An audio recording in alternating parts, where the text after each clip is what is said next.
Here we continue to take a look at another example for the exercise of the the stress analysis under combined loading. This we consider this example here. Basically, here has three different point loadings which apply at the three different places. And here we're interested in knowing for this exercise the stress at point H, okay, that located 25 millimeter away from the center line here. So again, the first step is to pick up the cross section which contain the point H, so that constitute E, F, G, and that kind of plane, and on which we apply the coordinate systems with the origin located at this the centroid of these cross sections. And here, according to our textbook, so let me just simply adopt here XYZ as shown here, okay. So then the next step is to obtain the reaction components, including the force component and couples, which means the moment or torque on the cross sections here, and respect to the centroid. Okay, so the first one we determine the force component. So the force components have three components: the force in X direction, the force in Y directions, and the force in Z directions. And in terms of the X direction, that contribute from here. So basically that come to the Vx. Okay, again, the force in the X direction, that is respect to the cross section, that is transverse loading. So here we basically using the V as to denote the transverse loading in X direction. So that one we knock out, we determine this one, so knock out this one. Then in the Y direction, and we pick up is 50, okay. So 50, that respect to the cross section, that is the normal loading. So here we using our symbol using P, okay. P means normal loading, and then that is 50. So we knock out this one here, okay. We got this one. Then the loading in Z direction, that's coming from here, and again respect to the cross section, the FZ is transverse loading, so we use V. And in Z direction, so we obtain this one, so we knock out this one. Okay, so here we have done the determine the loading, and now we want to determine the coupled. So coupled, let me use the moment, say components MX, MY, MZ. Okay, so individually, so let me erase the information here, and again we try again. Here you can apply the statics, but here let me try my way here. So the first one, the moment about the x-axis. So moment about the x-axis will be either in that direction or either in that direction. And so from here, this moment can be, you can easily see that contributed by this force, because this force multiplied with this arm, and actually that one producing is this loading. Okay, so 75 multiplied with this arm, basically producing this one. This amount equal to 75 kilonewtons, and multiplied with the arm 200, and the unit is kilonewtons millimeters. Okay, and so that one contributing, we knock out this one, and then we see for this one 50 kilonewton multiplied with 130, and that one will contribute, let me use the color, this one multiplied with this distance will contribute the moment in that direction, and that one is equal to 50 kilonewton multiplied with 130, okay, the kilonewton here. So in this case, you can see the moment, the mx will be equal to, so if we take the, this is the x-axis, if we take, and if this is the x-axis, okay, and then we take our right hand rule and say this is the mx for positive, okay, so if we take sign convention like this one, then basically this mx should be equal to 50 multiplied with 130 minus 75 times 200, and the unit is kilonewton millimeter. So that is the mx. Okay, so mx, and doing this case will be equal to minus A500 and kilonewtons millimeter. Kilonewton millimeter basically is newton meters. Okay, so this one is 8.5 kilonewtons meter and minus here. Okay, so that is in this way. So here, in terms of our textbook illustration, is simply reverse the direction. So that is a magnitude 8.5 in the opposite direction to what we calculate here. But anyhow, we knock out this one. Okay. So now we proceed the remaining calculations for my and mz. So let me erase some space for scratch calculations here. Now we determine the how about my here. So for my, we have utilized the two forces. The remaining is this one. So why not let's work on this one. So for this one, the 30 kilonewton multiplied with the 25. 30 kilonewtons multiplied with 25 millimeter. From here, you can see that basically we're producing this z-axis, the moment about the z. Okay, so that is equal to this one. And so this one calculation will be 750 kilonewton millimeters, and that is 750 Newton meters here. Okay, so that is about mz, and so mz is this one.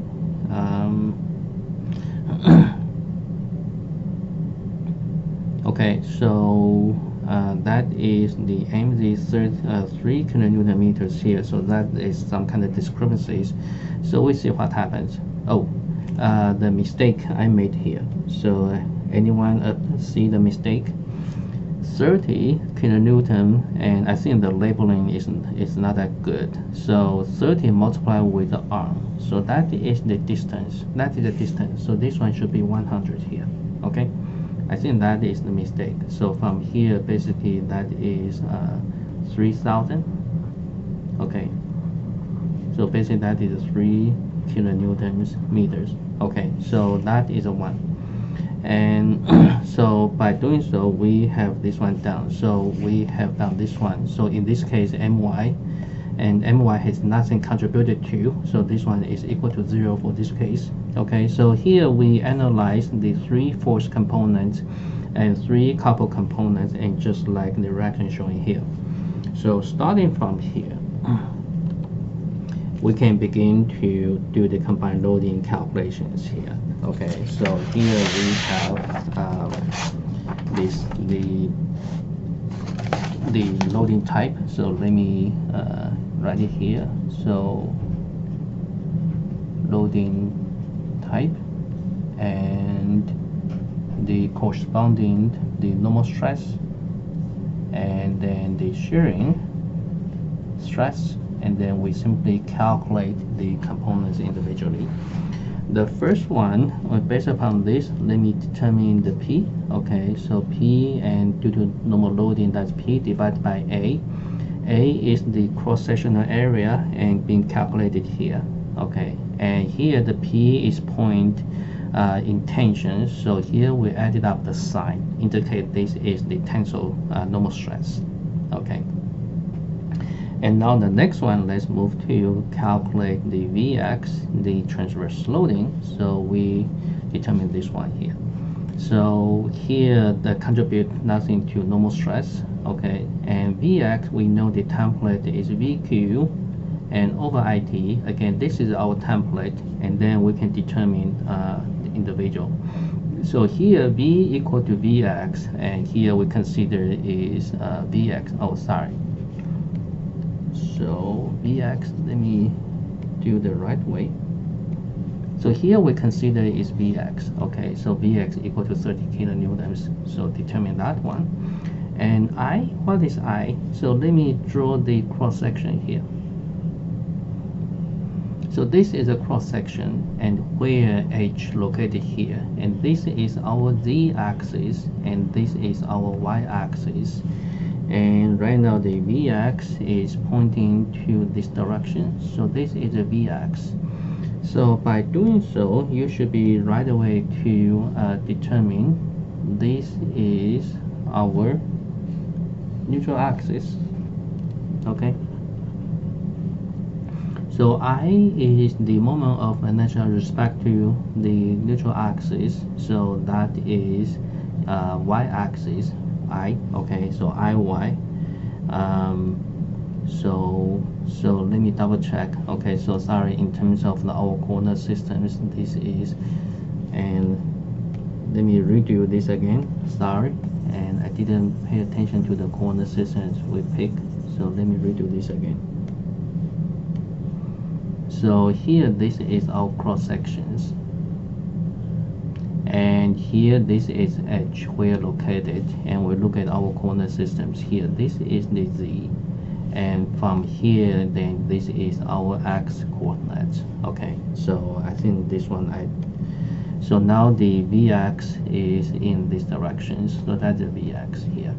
Okay, and then this is our neutral axis. So our neutral axis is the z axis. So here this is the iz.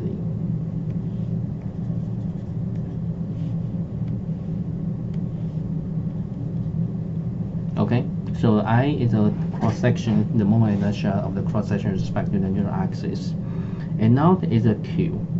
So let's determine the Q here.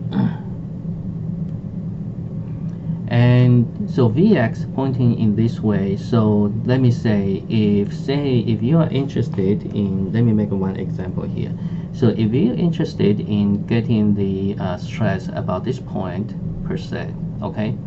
So here you pick the cut level at which you allow you to determine the Q for the shaded area.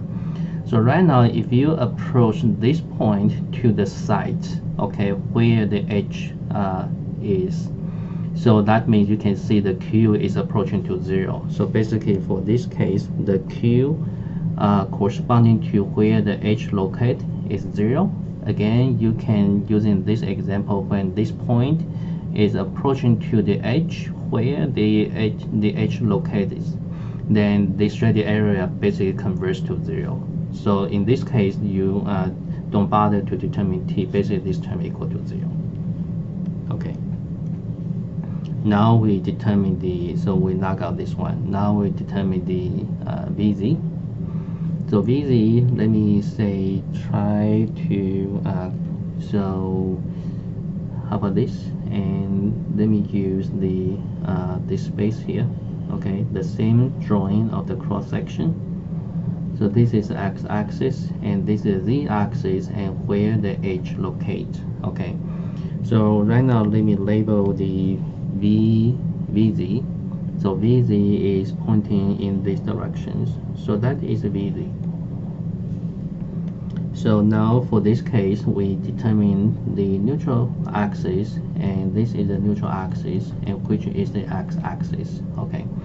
So again, put our template, and the calculation is VQ over IT. So for this case, and V again equal to VZ. Okay, VZ equal to the earlier we calculate this number here. And I is a moment of inertia respect to the neutral axis, which is the x-axis, and then we determine here. Okay, and then what is Q? Q is the, here we want to calculate H, so here we make a cut, and the cut of the level passing through H in parallel to the neutral axis. So we pick this area for calculating Q. Okay, so to determine the Q, the area, this area, basically by referring to this dimension here, 0.04 times 0.045. Okay, that is the area.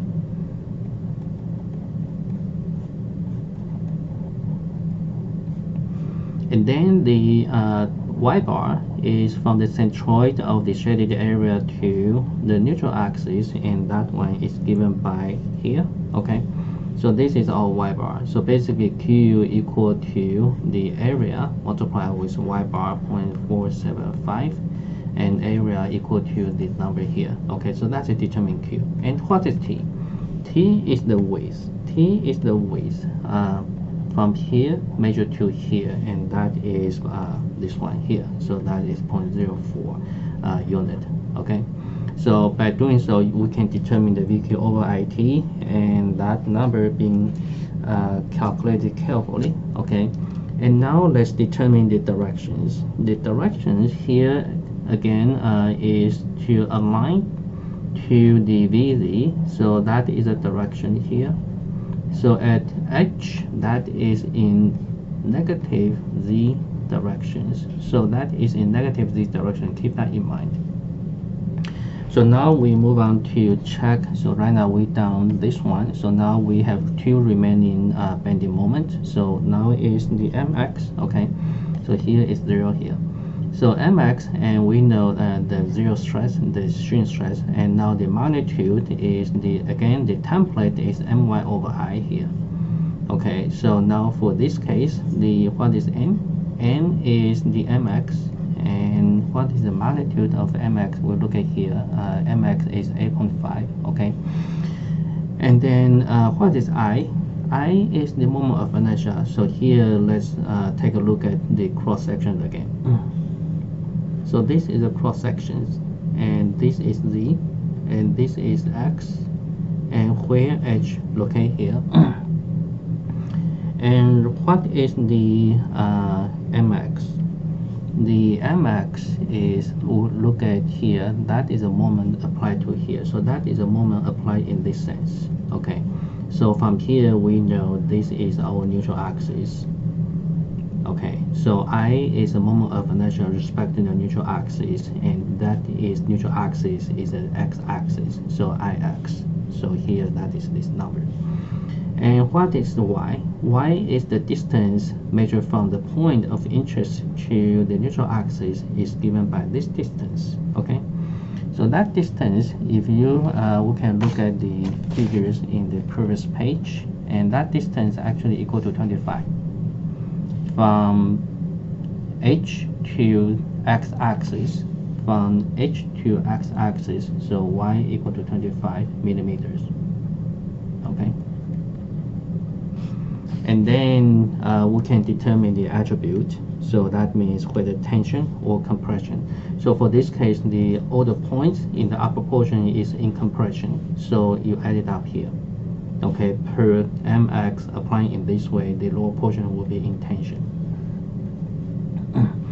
And so here is in compression, keep that in mind. And then we move on to determine M. The last one is, we determine this one is MZ. So MZ, again, it contributes nothing to 0, the strain stress, so put 0 here. So again, for MZ, here we take the template for calculation the magnitude. So for this template, so that is M. For this case, M equal to the magnitude MZ, the MZ equal to 3,000 Newton meters. And I, again, right now, let me plot the things here. The cross section, this is a Z, and this is X, and MZ. So MZ is right now applying in this sense, so MZ is applying in this sense. Okay, so that is the MZ. So in this case, you can right away determine this is the neutral axis, which is the Z axis. Okay, so I is the moment of inertia with respect to the neutral axis, which is the Z axis. That is this number. And what is Y? Y is a distance measured from point H to the neutral axis, is that distance here. And that distance is half of this dimension, so that's 0.02 meter. Okay, and now we determine the tension or compression. So MZ, because applied to this, so this portion will be in compression, and the right hand portion will be in tension. So therefore, at point H here, that will be in tension. Okay, so right now we have all these things calculated. So we simply take the summations here.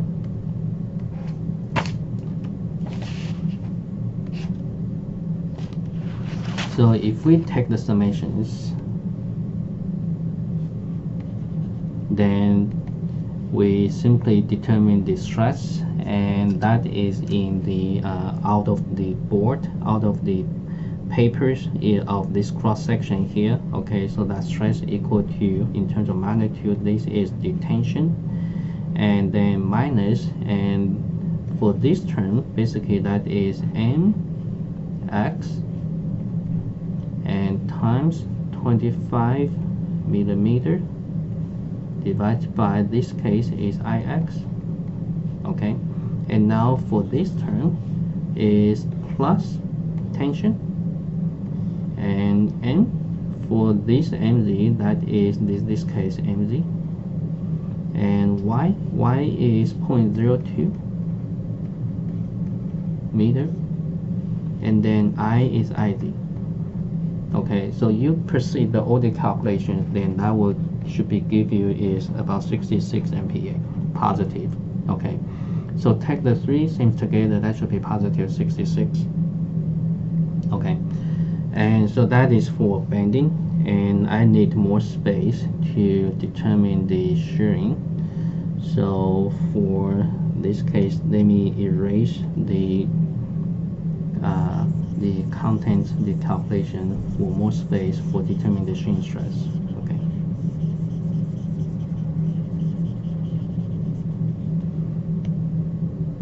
Again, right now we come to the determining the shear stress.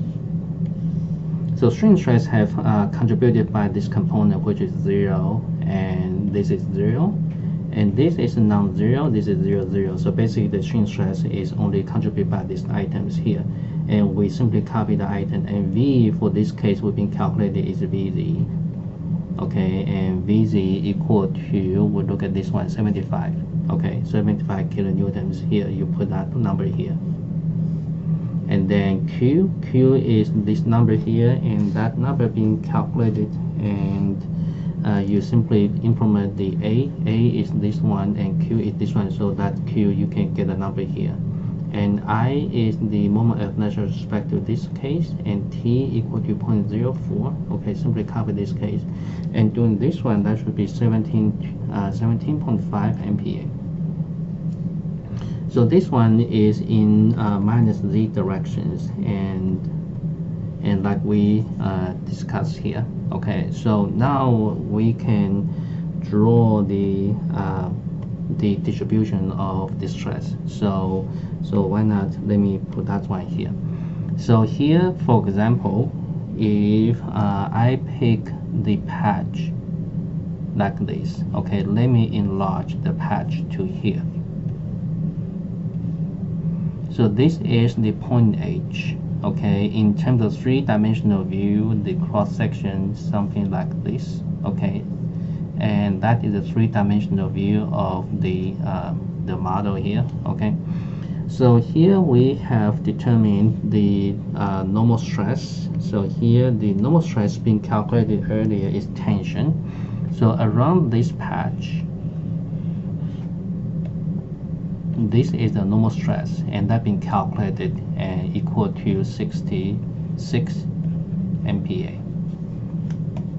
Okay, and then also we determine the shear stress is in negative direction. So in negative direction, so that would be in this direction. Let me use the color. So the shear stress is in negative Z directions. So this is the Z directions. So in negative Z, that should be here. Okay.